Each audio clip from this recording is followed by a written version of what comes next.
Hi friends, I'm back with another video and today we are going to do a very important topic and also a very confusing and hard to remember one.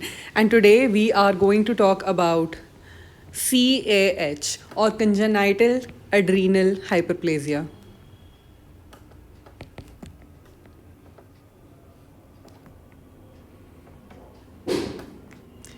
So, what is basically happening in CAH, congenital adrenal hyperplasia? So, this is a condition which is present from the baby, and there is adrenal hyperplasia.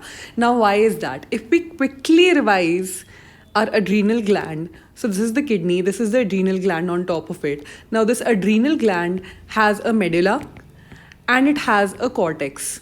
Now, this cortex is further divided into three layers, and this you can remember by the mnemonic GFR.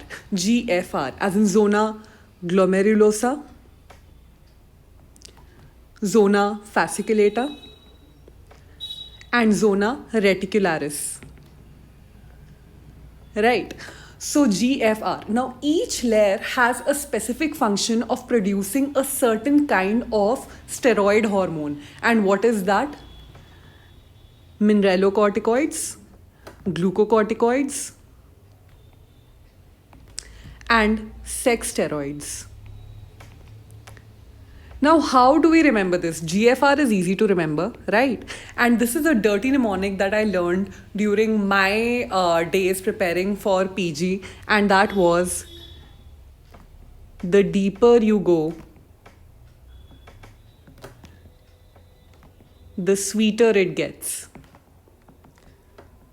So the deepest is the sex steroids, and the deeper you go, the sweeter it gets. So mineralocorticoids followed by glucocorticoids followed by sex hormones. So what is basically happening in congenital adrenal hyperplasia? The basic pathology is the same. All these three hormones are being actually produced by the action of ACTH, and this leads to the main substrate that we have is cholesterol, and this cholesterol is further forming three lines. So it is forming three lines. So just remember this in the same order: mineralocorticoids, glucocorticoids, and sex steroids. So it is forming the three different types of hormones. Obviously, the cholesterol and the further metabolites are being acted upon by different enzymes, and these enzymes are leading to the formation of the end product. So if there is a block in any such enzyme in the pathway, what will happen is, and this is the basic pathophysiology of congenital adrenal hyperplasia, is that your mineralocorticoids and glucocorticoids are not being formed. Because your mineralocorticoids and glucocorticoids are not being formed, what is happening is the body or the pituitary is getting a signal that there is less steroid, and therefore the ACTH secretion is increasing to make more steroid. But because there is a problem in the enzyme, the steroid is not getting made, leading to further more ACTH. And this ACTH leads to hyperplasia of the adrenal cells. So this is leading to adrenal hyperplasia. Right, so this is the basic pathophysiology of any congenital hyperplasia, that adrenal hyperplasia that is being given to you. That is an increase in ACTH. Right, so what is basically happening is that if we quickly look at what is happening to cholesterol, so we know one line is forming mineralocorticoids, which is finally our aldosterone. One line is forming our glucocorticoids, which is finally cortisol. And one line is forming our sex hormones, finally leading to the production of testosterone. So what is happening in the middle is the first intermediary that we have is pregnenolone, which is further converted to progesterone. This is further converted to progesterone. Now the thing is, the default mode of cholesterol, unless acted upon by other enzymes, is to go towards mineralocorticoid or aldosterone production. So we have certain other enzymes. What they are doing is they are shunting this pregnenolone and progesterone towards the pathway of producing cortisol and testosterone. So what is happening is this, with a hydroxylation, is leading to formation of 17 hydroxy pregnenolone, and this is leading to production by the same enzyme to 17 hydroxy progesterone. So this is addition of an OH moiety, addition of an OH moiety to pregnenolone and progesterone, and this is being done by an enzyme called 17 hydroxylase, 17 alpha hydroxylase. Same for this 17 alpha hydroxylase. If we add another moiety of OH at the 17 position, meaning the same enzyme 17 alpha hydroxylase, then we can further shunt this mineralocorticoid pathway into the sex steroid pathway, and this is leading to the formation of DHEAS and androstenedione, which we know are few of the male sex hormones, So this is one pathway that is happening. Further, what is happening is, for conversion of progesterone into aldosterone and 17 hydroxyprogesterone to cortisol, we need another enzyme. And this enzyme is called 21 hydroxylase.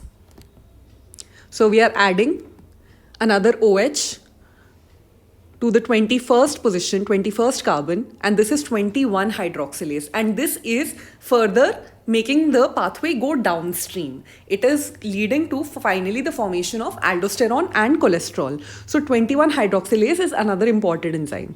This will further lead to the formation of what I called 11-DOCA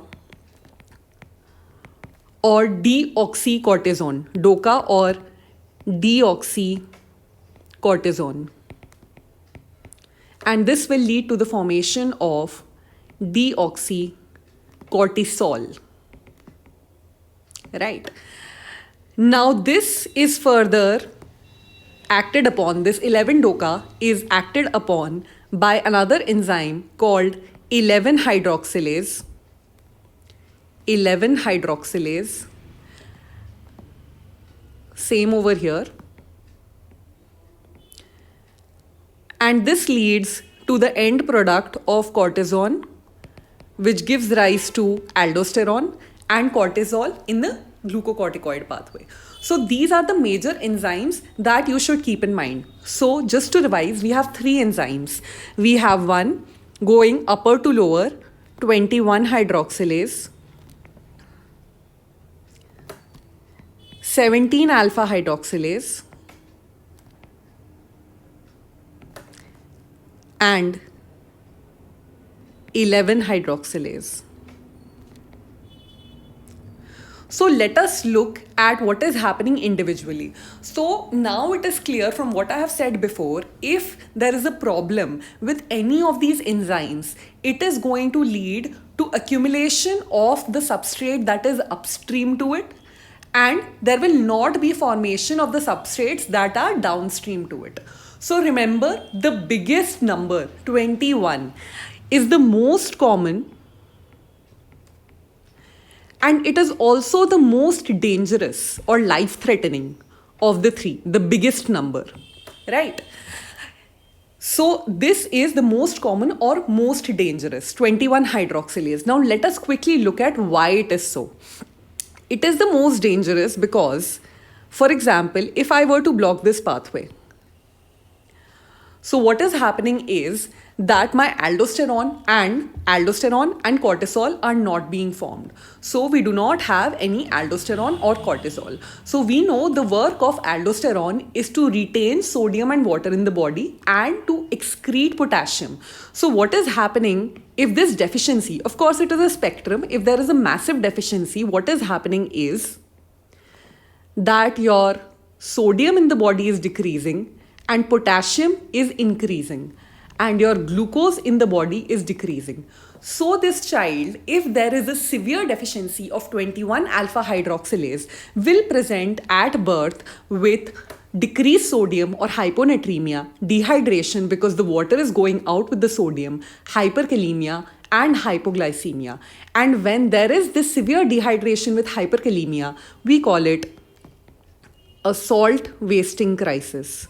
A salt wasting crisis.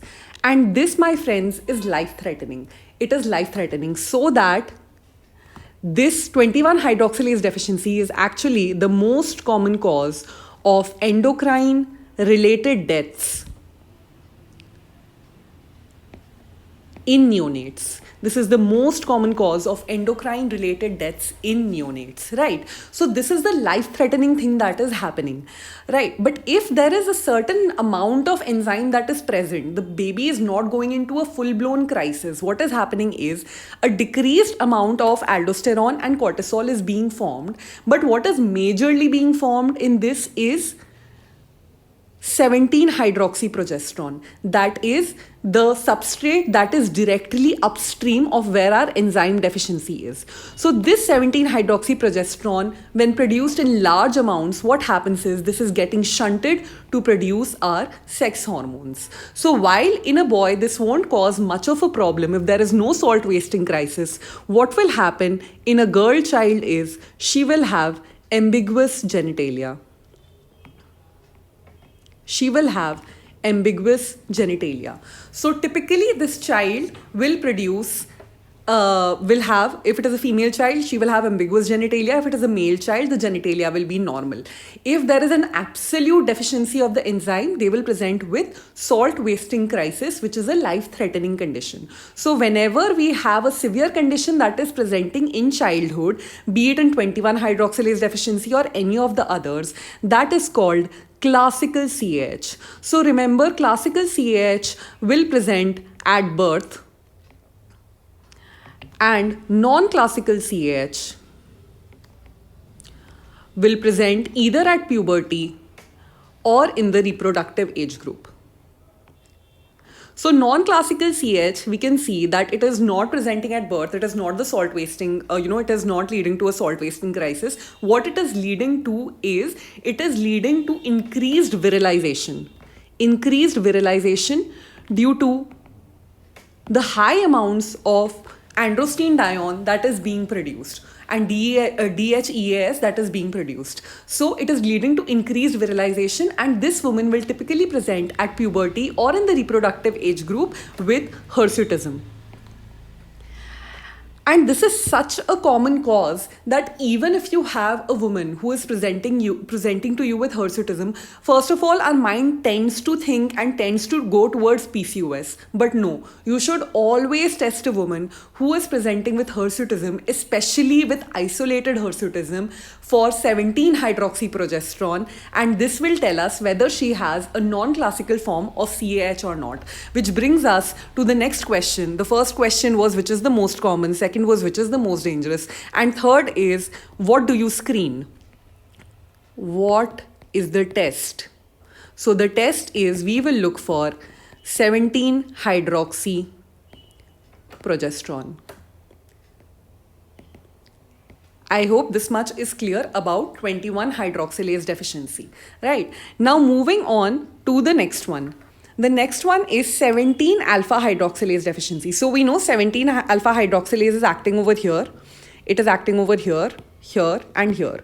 So we can see that there is a deficiency in formation of the sex steroids, the male sex steroids, and deficiency in formation of cortisol. So the aldosterone is being produced nicely. So what is happening over here is there will be no salt wasting. There will be no salt wasting. But typically this child will present with what? It is not life threatening. So if it is a male child, there will be decreased male secondary sexual characteristics, and in females there will be delayed puberty. Delayed puberty, why? Because all of these adrenal male sex hormones are present in the woman as well, and they help in what we called as pubarchy or adrenarchy. They will help with the formation of pubic hair and axillary hair. So there will be delayed puberty. Now, how will you remember this? We will remember it like 17 is a late age to hit puberty. So 17 alpha hydroxylase will present with what? It will present with delayed puberty. Also, because a lot of aldosterone is being produced, they can also present with hypertension at an early age. They can also present with hypertension at an early age. So that is it about 17 alpha hydroxylase. Now coming to the final one, which is 11 hydroxylase. So just have a look. 11 hydroxylase is at this level, right? So aldosterone is not being formed, cortisol is not being formed, right? But testosterone is being formed. So we have the sex hormones are being formed well, and we don't have aldosterone or cortisol. But there is a very special property of this DOCA that I told you to remember about. This DOCA has around 1/20th of the water and salt retention property of aldosterone.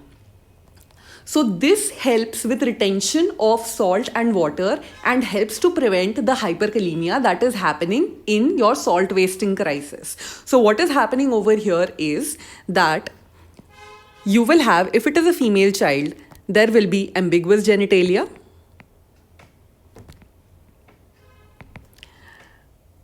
And because of this DOCA, what is happening is there will be an early onset hypertension. Early onset hypertension. And this is very, very characteristic with 11 hydroxylase deficiency. So this is how you will remember. So we remember the biggest number, 21. It is the most common, most dangerous. Most dangerous, why? Because of salt wasting crisis, right? And 17 alpha hydroxylase will present delayed puberty. 17 is a late age to reach puberty, so it will present with delayed puberty.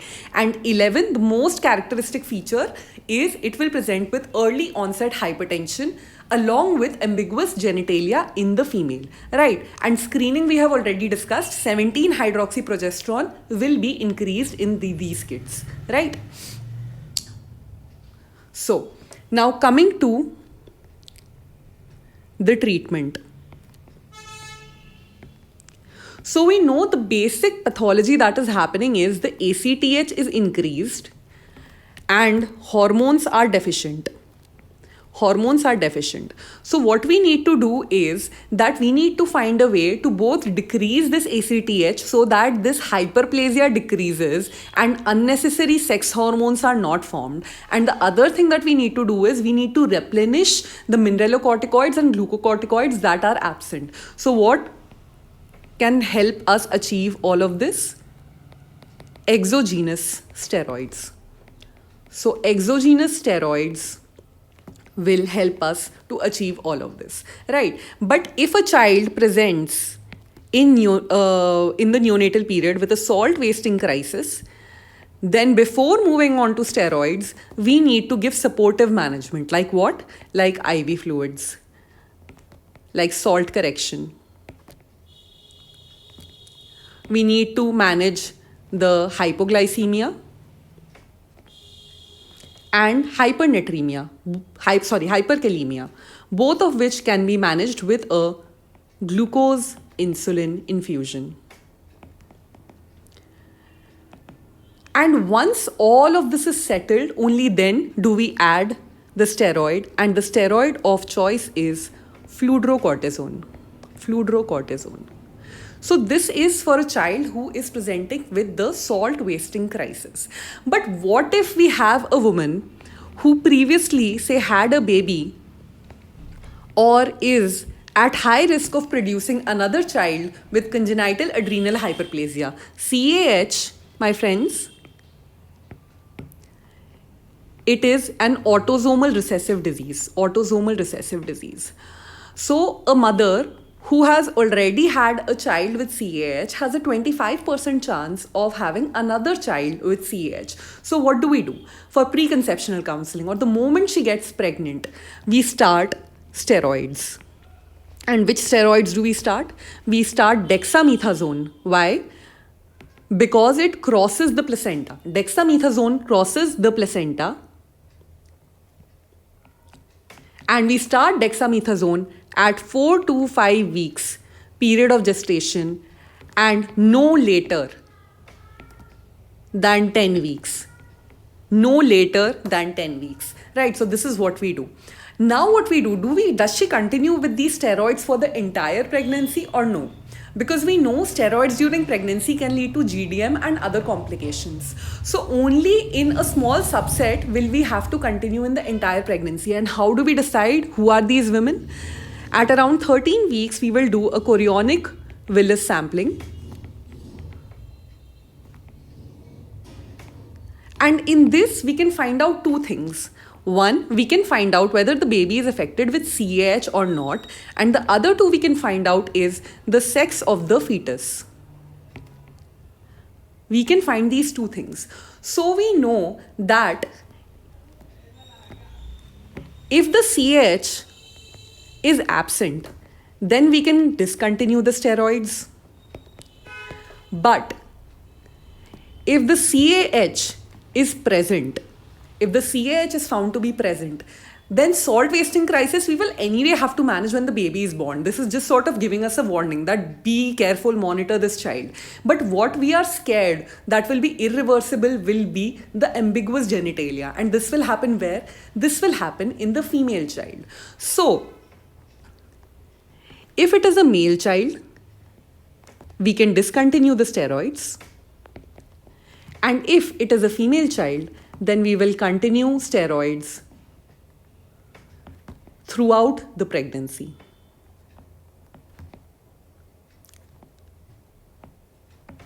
So this was the management of congenital adrenal hyperplasia. I hope you understood. Thank you.